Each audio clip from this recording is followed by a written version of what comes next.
Imagine descobrir que uma pessoa aparentemente comum, que morava em um apartamento comum e levava uma vida aparentemente discreta, escondia um dos casos criminais mais perturbadores dos Estados Unidos. Jeffrey Dahmer ficou conhecido como o Canibal de Milwaukee.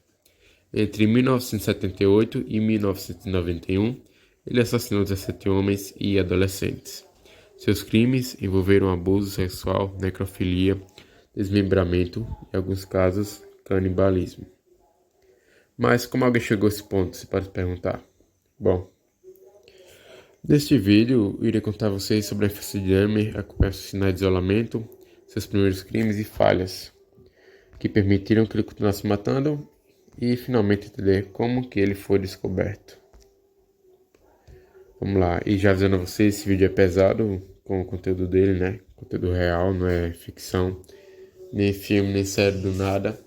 É o caso de um crime real que aconteceu. Então já aviso a vocês logo que tem algum trauma, alguma sensibilidade. Não recomendo, tá bom? Vamos lá. Jeffrey Dahmer nasceu em 21 de maio de 1960 em Milwaukee, nos Estados Unidos, em Washington, Wisconsin. Seus pais eram Leonel e Joyce Dahmer. Durante os primeiros anos de vida, Dahmer não era conhecido por comportamentos violentos extremos. A família chegou a se mudar algumas vezes e sua infância foi marcada por dificuldades familiares e pelo relacionamento complicado entre seus pais. Quando Dahmer ainda era criança, seus pais se separaram. Na adolescência, ele se tornou cada vez mais isolado. Um dos seus aspectos frequentemente mencionados em sua história é seu fascínio por animais mortos. Ele recolhia restos de animais e demonstrava interesse por ossos e anatomia. É importante deixar claro, gostar de animais mortos ou interesse por anatomia não significa que uma pessoa será criminosa. No caso de Dahmer, esse comportamento ganha importância quando analisado junto a outros fatores que surgiram posteriormente. Na escola, ele era descrito como um jovem quieto e solitário. Também começou a consumir álcool durante a sua adolescência. Agora irei falar o primeiro assassinato. Em 1978, pouco depois de completar 18 anos, Dahmer cometeu seu primeiro assassinato. A vítima foi Steven Hicks, um jovem de 18 anos. Dahmer conheceu Hicks enquanto ele estava pedindo carona. Os dois foram para a casa de Dahmer, onde beberam. Em determinado momento, Hicks decidiu ir embora. Dahmer posteriormente afirmou que não queria que ele fosse embora. Os dois discutiram e Dahmer o matou. Depois disso, ele tentou esconder o corpo.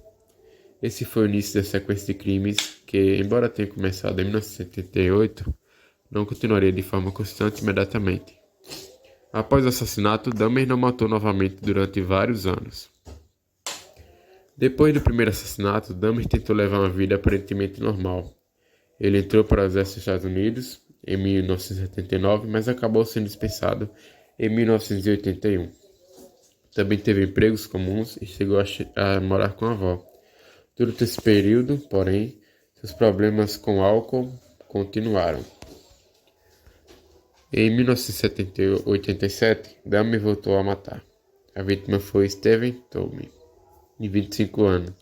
Dahmer conheceu Tommy em um bar e os dois foram para um hotel. Dahmer afirmou posteriormente que não tinha planejado matá-lo, mas acordou e encontrou Tommy morto. A partir daí, os assassinatos começaram a acontecer com muito mais frequência. Entre 1998 e 1991, Dahmer matou rapidamente e repetidamente também. Suas vítimas eram principalmente homens jovens, muitos deles pertencentes a comunidades marginalizadas, comunidades humildes. Ele costumava conhecer algumas vítimas em bares, clubes, outros locais e oferecia dinheiro em troca de fotos ou companhia. Inclusive, ele chamava alguns para ser modelo e prometia alguma carreira assim, desse tipo, tirar fotos para eles, prometendo até uma carreira em casos desse tipo. Não só para ele ver e guardar, mas também publicar. Um dos aspectos mais perturbadores de seus crimes foi o interesse em manter corpos após o assassinato. Ele fotografava algumas etapas de seus crimes e guardava partes dos corpos. Também praticava necrofilia, ou seja, mantinha atos sexuais com cadáveres. Além disso, Dahmer passou a realizar desmembramentos e conservar partes dos corpos. Em alguns casos, ele também afirmou ter consumido parte de suas vítimas, ou seja, o canibalismo. E daí que vem o apelido pelo qual ficou mundialmente conhecido, o canibal de Milwaukee. Dahmer morava no apartamento 213, em um prédio chamado Oxford Apartments, em Milwaukee. O apartamento se tornou o centro de seus crimes. Vizinhos chegaram a reclamar de cheiros extremamente desagradáveis vindos do local. Dahmer dava explicações para seus vizinhos, que os odores era uma carne que tinha apodrecida, enfim, coisas fúteis, que dá para ser contraditória, Dá para ser contraditada.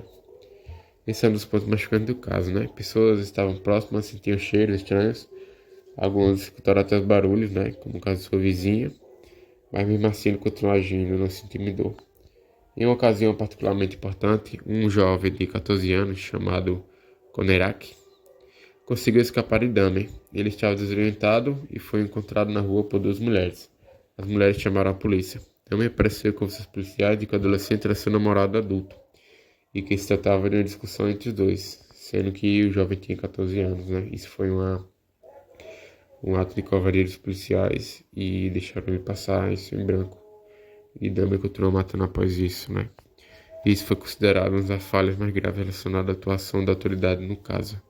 E quando o Iraque foi assassinado, foi injetado ácido no cérebro dele, e Dahmer abriu o buraco com dele e injetou ácido em seu cérebro. Dahmer tinha uma obsessão por controle e permanência. Segundo os relatos posteriores, ele queria que suas vítimas permanecessem com ele e não abandonassem. Isso ajuda a compreender uma característica recorrente de seus crimes. Depois de matar, ele frequentemente tentava conservar os corpos ou parte deles. Ele também tirava fotografia delas. Seu apartamento acabou se transformando em um local onde ele armazenava evidências de seus crimes.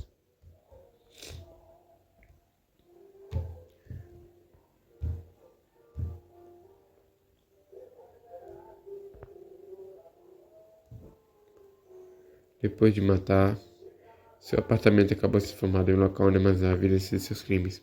Dahmer chegou a conservar restos humanos em recipientes e outros locais. Ele também realizou experimentos extremamente perturbadores com alguns corpos. O objetivo não era simplesmente esconder os crimes. Em vários casos havia tentativa de preservar a presença física das vítimas. Esse comportamento estava relacionado à sua obsessão por controle. Em 22 de julho de 1991, Dahmer conheceu Tracy Edwards, de 32 anos. Dahmer convidou para seu apartamento. Edwards percebeu que algo estava errado. Ele, em determinado momento, ele conseguiu escapar do apartamento. Ele deu um soco em Dahmer ali, conseguiu escapar. Antes disso, ele foi obrigado a assistir um filme lá de terror, que o Dahmer sempre assistia. E nisso ele usava lentes amarelas. Você pode ver isso se pesquisar mais a fundo no caso. Enfim, na rua que ele correu, ele encontrou dois policiais e contou o que havia acontecido, Que se ameaçado com a faca, abusado dessas coisas. Os policiais chegaram até o apartamento de Dahmer e ele tentou convencer os policiais de que não havia nada errado, era só uma situação comum entre dois homens homossexuais. Mas os policiais investigaram e encontraram restos humanos, corpos, coração, crânio e órgãos genitais preservados, congelados no freezer e na geladeira. Dahmer foi preso em 22 de julho de 1991. Durante a investigação, ele confessou numerosos crimes. As autoridades acabaram relacionando a Dahmer 17 vítimas, como entre 1978 e 1991. A descoberta chocou Milwaukee e o mundo. O caso também provocou muitas perguntas sobre como Dahmer conseguiu continuar matando durante tanto tempo. Uma combinação de fatores contribuiu para isso. Suas mentiras, o isolamento das vítimas, falhas policiais e preconceitos que influenciaram a maneira como as denúncias foram tratadas. O julgamento começou em janeiro de 1992. A defesa tentou argumentar que Dahmer sofria de transtornos mentais que afetavam sua responsabilidade pelos crimes. Os promotores, entretanto, sustentaram que ele sabia o que estava fazendo e entendia que seus atos eram errados. O júri considerou Dahmer legalmente responsável pelos assassinatos. Ele foi condenado a várias penas de prisão perpétua. Dahmer foi enviado para o Columbia Correctional Institution, em Wisconsin, Estados Unidos. A morte de Jeff Dahmer Aconteceu em 1994, 28 de novembro. Pouco mais de 3 anos depois de sua prisão, ele foi atacado por outro preso, né? O Christopher Scaven, enquanto trabalhava em uma área da prisão. Dahmer morreu aos 64 anos. Sua morte encerrou uma trajetória de um dos serial killers mais conhecidos da história dos Estados Unidos e do mundo. E também vale mencionar que nessa estadia que ele ficou preso, Dahmer se converteu ao cristianismo e foi batizado, né? E nessa prisão, pelo que foi relatado, ele nem reagiu quando foi assassinado. Meio que ele se sentiu culpado pelos crimes e se entregou àquilo que veio ser o seu desfecho, né? Como diz a virada com a chave. Quem aqui planta, um dia colherá. E basicamente é isso. E o caso Dahmer continua sendo estudado não porque existia uma explicação simples para seus crimes, mas porque envolveu uma combinação extremamente complexa de fatores, né? A sua infância, a sua mãe, que era vivia da parte de remédio, tem a depressão, muita ansiedade, e o seu pai agressivo, muita violência verbal com a mãe chegou a abandonar ele, e o pai também foi morar com outra mulher, enfim. Teve muitas coisas na infância e adolescência que prejudicaram aquele menino. E, enfim, basicamente foi isso, né? Uma infância difícil, problemas familiares, transtornos mentais, isolamento, não transformam necessariamente alguém em assassino. Milhões de pessoas passam por isso todos os dias. Mas o Dahmer também mostra algo ainda mais importante. As vítimas não devem ser esquecidas, né? Por trás do nome famoso do Jeffrey Dahmer, canibal de New York, existem 17 pessoas, 17 famílias que perderam seus entes queridos. Jeffrey Dahmer morreu em 1994, mas as famílias de suas vítimas tiveram que continuar vivendo com as consequências de seus crimes. Enfim, esse é o Jeffrey Dahmer, trazendo aqui um resumo para vocês, bem completo, com as principais coisas que foram noticiadas nos jornais, essas coisas. Tem um livro que o pai dele fez, né, sobre Jeffrey Dahmer, Meu Filho Dahmer. Tem um vídeo que o amigo dele fez, um livro, né, se chama Meu Amigo Dahmer. Recomendo muito vocês lerem sobre o caso. O livro do pai, principalmente, é muito bom. Eu gostei muito de ler. Enfim, obrigado pela atenção e até o próximo vídeo.